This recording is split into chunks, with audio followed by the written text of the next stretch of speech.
All right, welcome everybody. Today is Friday, May 22nd, and we're here back with another episode. I've been doing these interviews. I've been hand selecting people to bring on for you guys, numerous different industries, everything from attorneys to real estate to direct sales to basically entrepreneurs. And there's so many different flavors of that, right? People in insurance industry, people in the health and wellness industry. I happen to have a background in everything I just mentioned, so that's why I've been picking people from these categories. But I am excited, guys, to bring on our special guest today. We have my good friend, Paul Capozio. Paul and I have known each other for many years. We've worked on numerous different ventures together. And Paul is, like I like to describe, as a serial entrepreneur. And I'll let him tell you more about his background, but Paul has a lot to share. Paul is a very successful, well-respected businessman. As I mentioned, we are working in a few different deals together. And he's just someone that I found is someone that's trustworthy.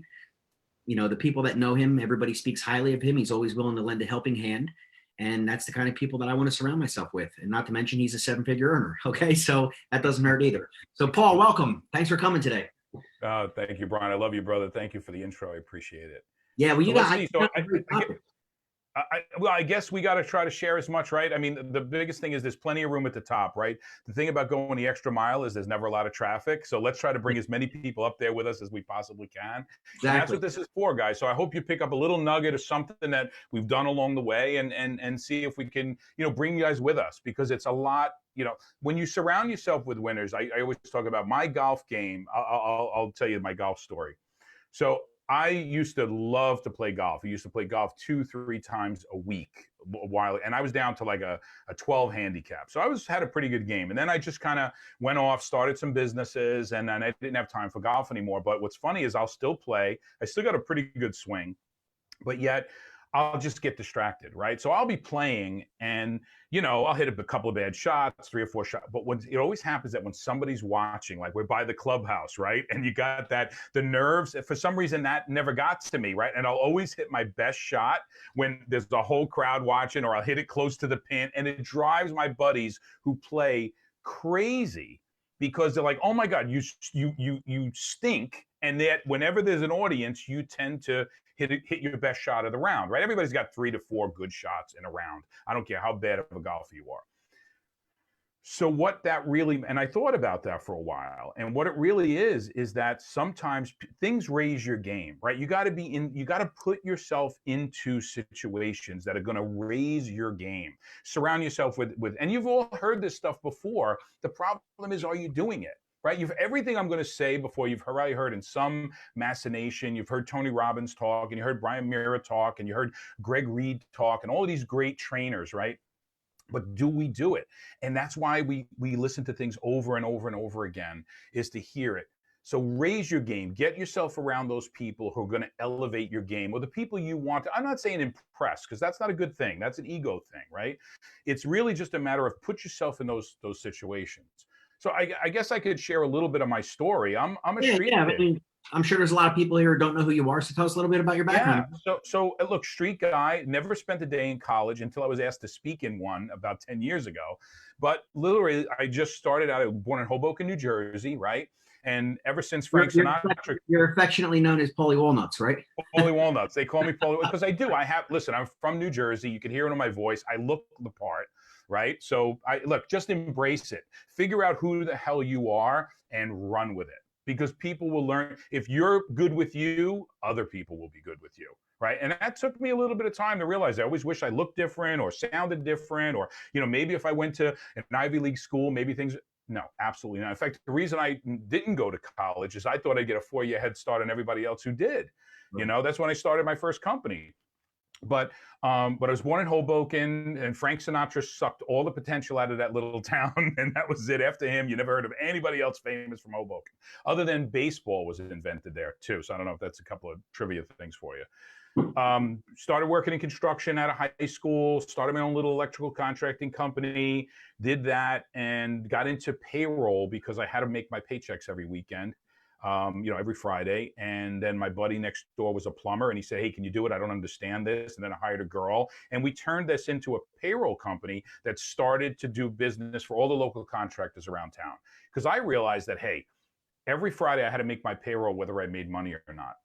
But if I charge somebody to make their payroll every Friday, they'd have to pay me. Otherwise, I wouldn't release the checks. So I realized now I had that. And it was my first taste of residual income, meaning I made a small percentage off of every single paycheck that was going out. So what did I do? I wanted to get thousands and thousands of paychecks out there. So that was the first start of one, figuring out something that's residual. I know your insurance agents that are watching it, you love residual income. So you want to look for those type of things where you make a sale once and you're going to get some recurring revenue from it. All right, there are better versions of that than insurance. There's like real estate is not residual income because Brian, you cut a deal, you get a huge $40,000 commission check, for that listing, and then guess what? We eat what we kill, right? So when we eat what we kill, now we got to go kill again. And I don't mean that in the derogatory sense of the word. So get the Jersey out of your mind, but hey, I resemble that remark.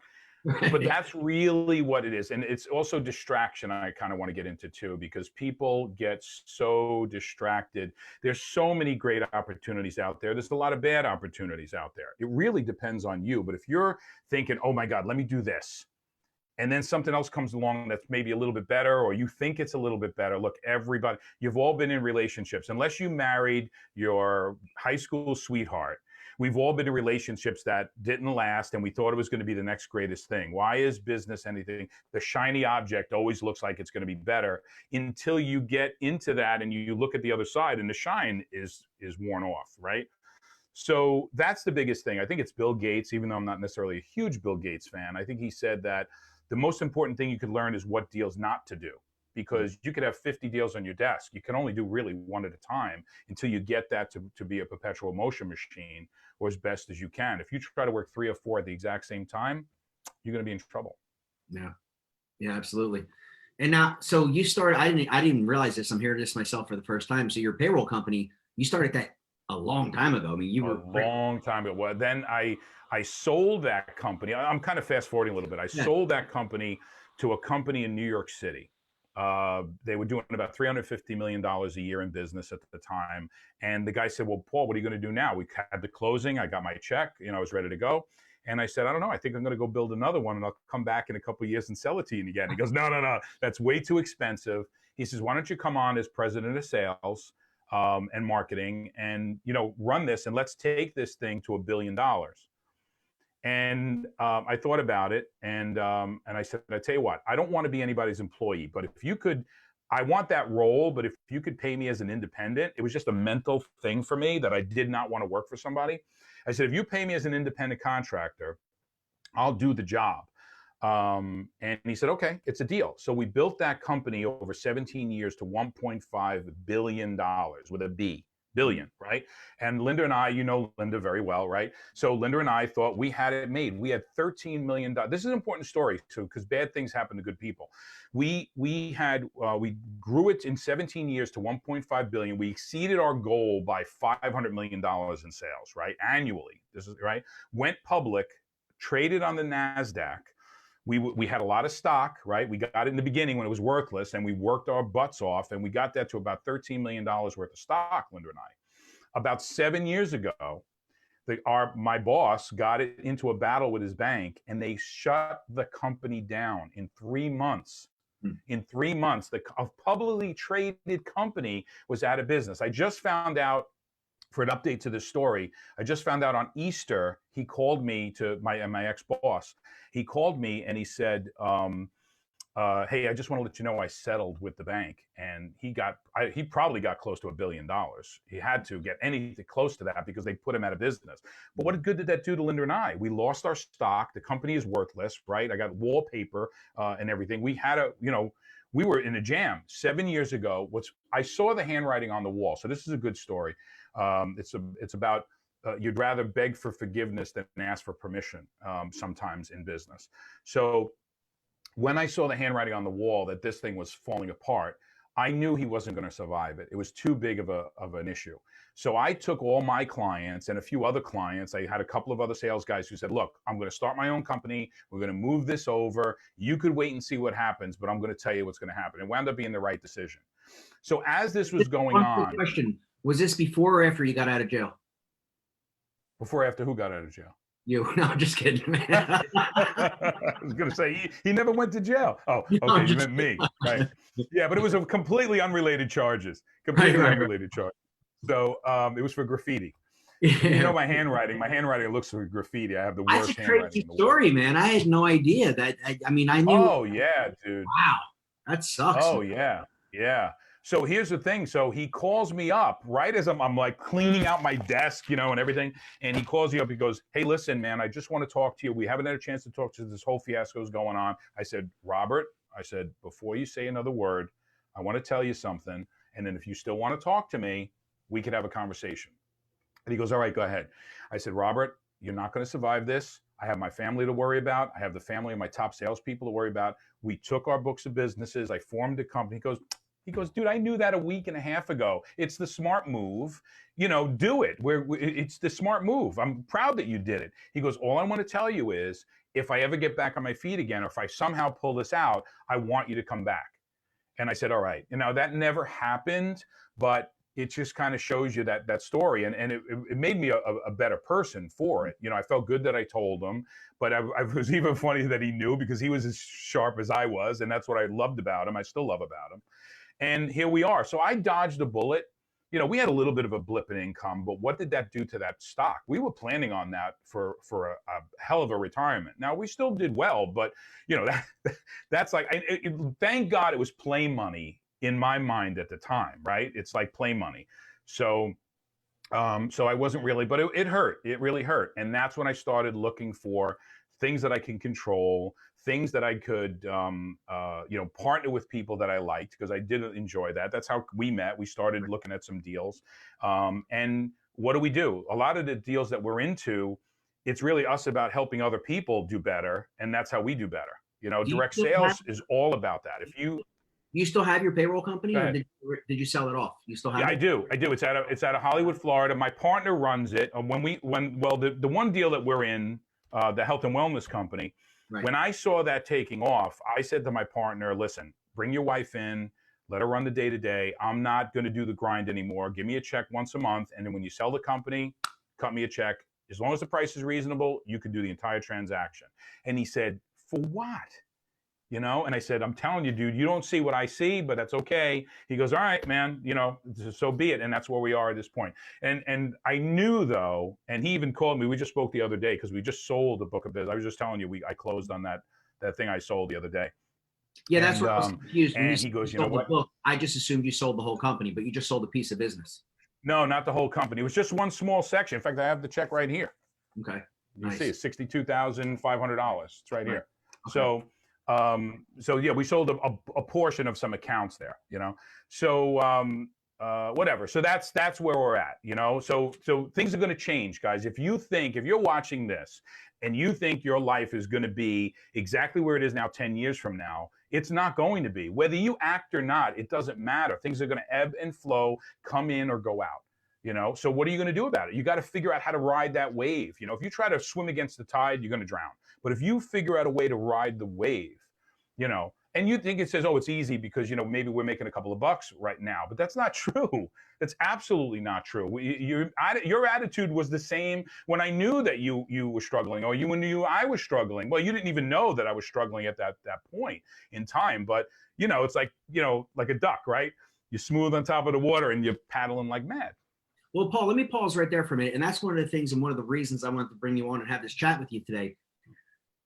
You've gone through some pretty tough times. I mean, obviously, you've been extremely wealthy. You've lost it. You've built it back. You lost it. I mean, you like any entrepreneur, and I think the thing that sets us apart is I've been bankrupt officially once, almost a second time, numerous business failures. Me too. I filed when I was in my early 20s.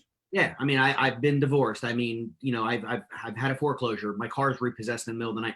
I mean, I think it just comes with the territory, and I think that's what scares a lot of people is they're not willing, or maybe they'll dip their toe in and they start as an entrepreneur and then they hit that first failure, which is inevitable and it's going to come, and it knocks them out of the game and they run back to safety land, what they perceive to be safety, and get a job. Right. So that's a question for you. What kept you going through all the downtimes? Like what made you say when he offered you and you were very adamant about it, "I won't work for you, but I'll be a 1099. Is it just arrogance, ego? Like what is it? No. It's that I sense know of it's not. I'm control just that you need asking. to have because that's. Oh, no, I know. No, please, absolutely. But no, it's that you got to have that ability to move because you have to be able to stick and move, right? Here's another thing. It was because if I'm not your employee, I'm not bound by non-competes, not all this other. I'm not bound by any of that. I'm not your employee, so we're partners. So even though he was the bigger partner in that transaction, we were more on equal footing. You know, there's a great book by a lawyer called Jerry Spence, and it's an old book. It's a quick read. He's the lawyer. He's got silver hair. He wore a buckskin jacket. It's a good go look. Jerry Spence. I think it's with a G, Gerry. And Jerry talks about how when two people walk into a room, they both have the same amount of power until one gives up the power, either out of gratitude, out of respect, or whatever, but gives up the power. You and I are equal, regardless of what your bank account is today and mine, whatever, it's equal. Like in Italy, right? Nobody has a problem in Italy that if we all go out to dinner and you say, Paul, I don't have anything today, or I could say, look, Brian, I don't have any cash on me, whatever. It's not even like a thought. Here, we get so bogged down with that. You know what I mean? But we all have the same power. Italy does that really well. Spain is the same way. It's like you don't give up power by saying, hey, man, I'm broke today, right? So here, we all walk into a negotiation with the same amount of power, and then one person gives it up to the other.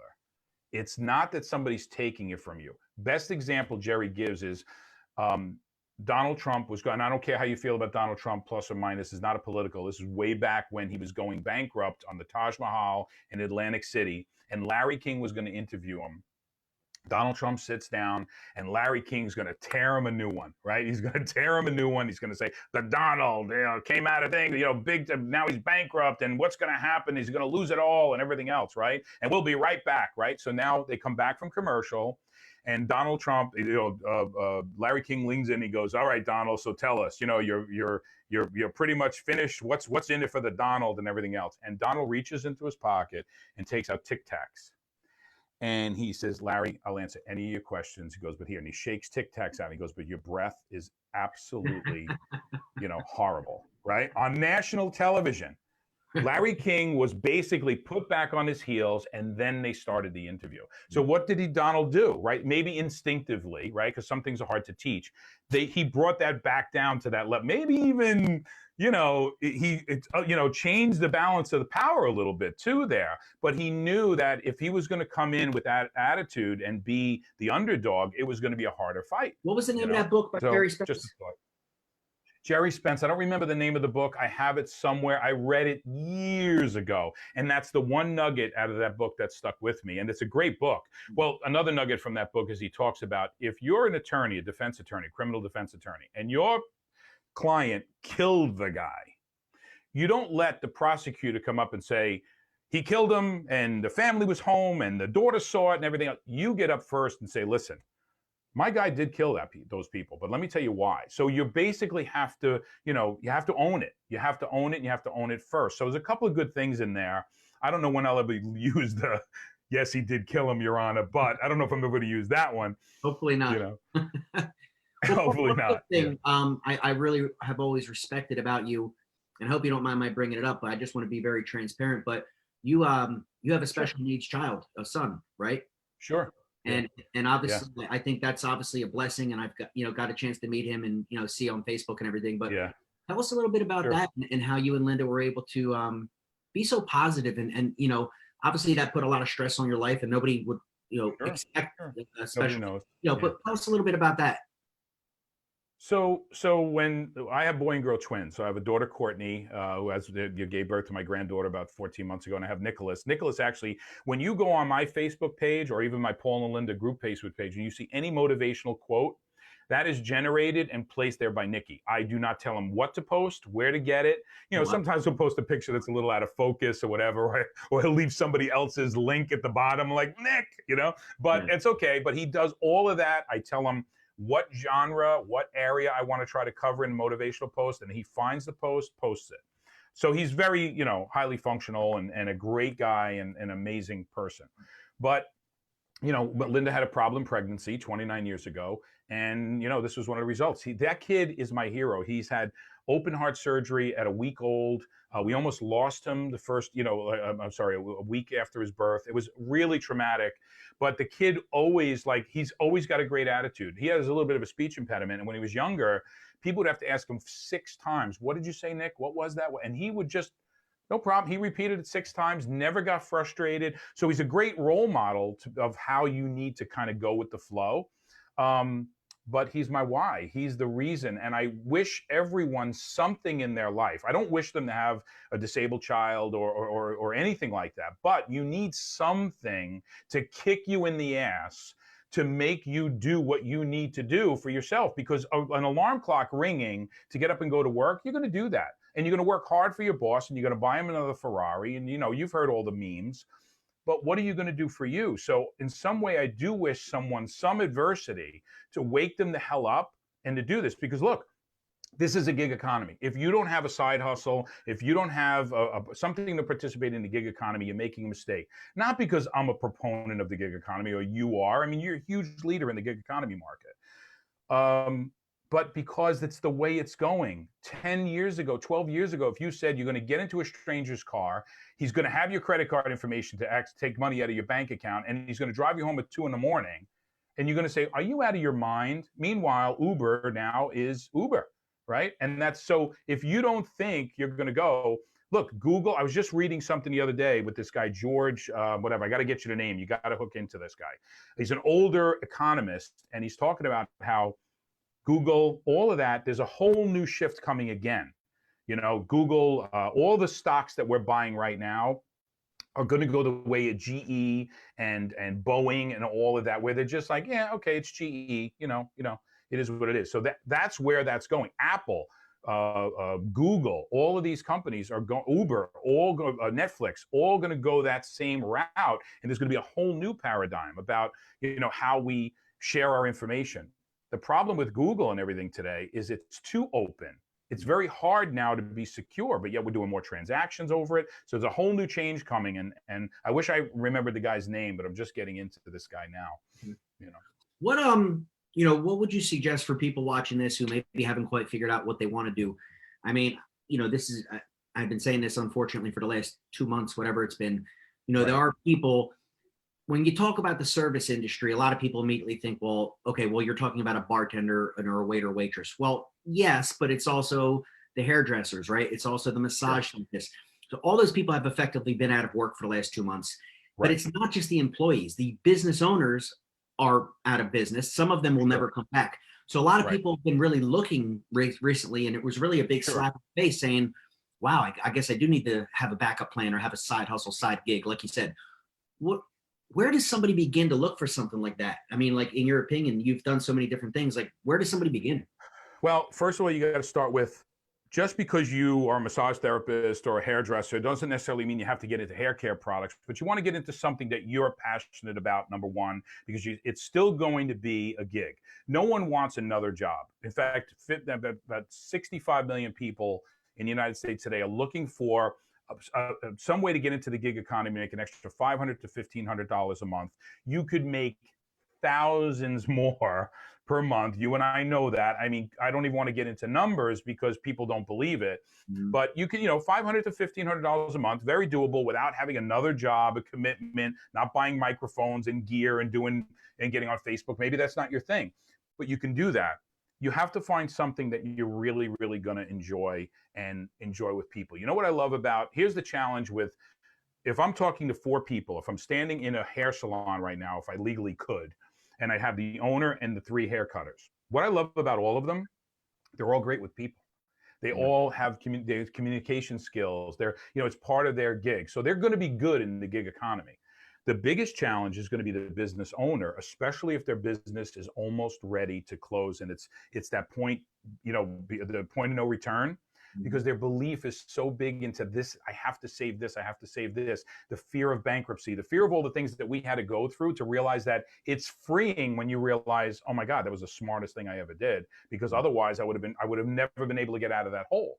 So, it's clearing your mind of those certain stigmas, or those certain, I'm not saying everybody should do it. I'm not saying you should do it as a way to just to get out of debt. I'm talking about if it's hindering your ability to go forward and to add to society, you have to make those moves. And a lot of people, I call it the zombie syndrome. Your business is dead and you just keep going on and don't know that you're dead. And then by the time you get out of it, you've lost 2 years. Many companies can survive 2 to 3 years while they're dead because they keep putting good money after bad and everything. It's a dangerous spot. It's a hard thing when I counsel people or coach people, and say, look, man, you got to make the move now. What are you kidding? I'm still kind of breaking even. That's going to just continue to decline. And this is all pre-COVID. Now we add COVID to that. It's got to be a wake-up call. 50% of the people are cowering in the corner, trying to make a $1,200 stimulus check last 12 weeks. And the other people are like, oh my God, I should have listened to that. And then there are plenty of opportunities out there. You got to like the opportunity, whether it's a business or a product or a service, but you got to really see, can I work with these people? Can I work with Brian Mira? Is he the kind of guy that's going to give me the tools that I need until I'm on my feet? Is he a good leader? That's what you really need to find. You need to also get along. It's a people business, and people are going to buy you. So you need to get that training, and you need to find something that you can do the next day. If you have to have this long ramp up period of education, and you have to learn all of these terms, and it's very hard to do it in this stage right now. People need to get in, find something economical because they don't want to lay out cash that they don't have, and they need to find something they could pull the switch on right away. So that means you need support. You need to do something, network marketing, direct sales, affiliate programs. You're going to try to go get your real estate license now and spend $7,000 and then try to get into real estate at this market. I think it's a mistake, if you want to move quickly. Right. Yeah. Well, that's the thing. I think a lot of people realize they need money now. You know what I mean? They need money yesterday. Right. And that stimulus check, if they even got one, it's long gone. You know what I mean? So, right, of course. And, not knowing the timeline, of course, when things are going to, quote, open up again. Right. I think that's the thing. And I'm glad you mentioned that. People really need to find something and gravitate something that they're somewhat passionate about. I mean, you could argue that, well, I'm not passionate about my job, but I go there every day. Yeah, but how's that working out for you? You know what I mean? Right. And so finding something that truly you look forward to doing, you know what I mean? Right. And that's, for me, people ask me all the time, like, why are you doing so many things? You got this health and wellness company, the real estate, the staffing firm, the affiliate. Why do you do all that? Like, I actually enjoy all of it. You know what I mean? Right. And if I'm able to have multiple streams of income, I get to go to sleep at night having peace of mind. It's like, because if this income stream fails or turns off or just goes away, I got 6 backups. You know what I mean? Right. And it took years to build that, obviously. And as I mentioned, a lot of failures along the way. But that's the second question I get. And this is one I want to throw back to you. What do you do as far as time management? So for the people, maybe they're working remotely, right? They're going on their corporate Zooms or whatever the case may be, and they are still working, but they're doing it remotely or whatever. Or maybe things start to open back up. But for people who already have a job and they're looking for that true side hustle, what are some tips you might have on time management being an entrepreneur? Well, I think the biggest challenge is for most people is they think it's going to take more time than it actually does. Like hours and hours a day, and I don't have that. And to be honest, if you started a brand new donut shop and once it was built and you haven't done any of your advertising yet, and maybe a few people know you're there, the majority of your day you're going to be sitting behind a counter looking at donuts getting stale behind you because you don't have that process yet. So people think, oh, I'm going to come in, I'm going to open up my donut shop, and people are going to be walking in the door like crazy. I hope that happens for you. But chances are the first day you're going to be giving away donuts at the end of the day because you haven't sold them yet until your business takes off. Same thing with a direct sales or a gig economy business or an affiliate marketing business. You don't sit there and waiting for orders to come in over the internet and watch. So maybe 15 minutes a day, I started my direct sales business 15 minutes in the morning, 15 minutes at night, no BS. I sent out text, hey man, I got something I really love for you to take a look at. What is it? Send them out a video. And then at night I do some follow-up. And then I started gradually adding more time as it was worth it for me to add more time. But if you think you're going to start a brand new business, regardless of what it is, after you finish putting the desk together and painting the walls, because that's time consuming, you're going to sit back and wait for things to happen. You've got your marketing out there, you've run your ads, you've done everything, and now it's wait for that to start accumulate. And so you don't have as much time. People who tell me I don't have the time, you know what I love about entrepreneurs? They're like, look, dude, I got I got 5 things going on right now. So, tell me about this. You can't help but look at it. And then you got to say, okay, well, how do I fit it in? The guy that's got, the 9 to 5, and then goes to the Little League game he fights he fights lack of time more than the entrepreneur at 5 gigs going on. But the gig economy gives you a chance to compress time, right? I got a lot of firemen and policemen in my business that they worked for 20 years to build a pension. Now they're doing comparable incomes in 3, 4, maybe if it took 5 years. So you're compressing a lot of time there, right? You're saying you started all those businesses, but if you really look, the majority of the meat of that is at 10 years or less within that window. Your staffing business, like I have one too, that's one of the ways we know each other, is that my staffing business is in decline right now. If it was the only thing I had, I'd be panicking. I know your business too, right? You'd be like, if that was it. Yeah, we just spoke about that. I mean, I actually started that company, TechLink Solutions. We technically started it in the year 2000, October of 2001. I think Right. we incorporated, but we started based 20 years ago, basically. Right. And we're down to 3 consultants on billing, and it's in the IT staffing space. Right. And I don't want to name the client, but our client with these 3 last people, and God, dude, at one point we had over 60 people on billing. I had all Toll Brothers, Bristol Myers Squibb. I had all the pharmaceuticals, whatever, Wyeth. Anyway, that was many years ago. But the point is, and I've since moved on to other things. So I'm kind of like, well, when it dies, it dies. You know what I mean? Like it dies, right? Exactly. Like Ivan Drago, like when it dies, it dies. I don't really care. But I got 3 people on billing. And it's, Right. kicking out a few grand a month. So I'll keep it. But the client came back to us, literally, Paul, and I didn't even tell you this, 30 days ago. And they said, look, you need to reduce your bill rate by 20%, or all contracts are ending June 10th. If you're not willing to come down 20%, they're gone. Right. I talked to my partner. I have a partner in that. I'm like, all right, dude, what do you want to do? He goes, well, a 20% reduction sucks. He goes, but at least we'll have something, and it's better than nothing. And it's only a 3-month extension. And I think after 3 months, we're probably going to get rid of him anyway, which I'm kind of glad. After 20 years, I'm kind of ready to close that door. But the point being, yeah, man. Now, how about those 3 people? I had to go back to all 3 of them and say, hey, look, you want to keep your job, you're getting a 20% pay cut. Right. And we know people live hand to mouth. We know people aren't like, the average American has those savings. So to take a 20% cut is pretty steep. You know what I mean? Right. Not to mention, I know in 90 days, there's a 99% chance they won't even have a job. And that's the nature of life and it's, if you have one income stream and one way to make money and you are employed, dude, people say all the time, how do you do it? How do you have the balls to be an entrepreneur? I'm like, how do you have the balls to have a job? Right, exactly.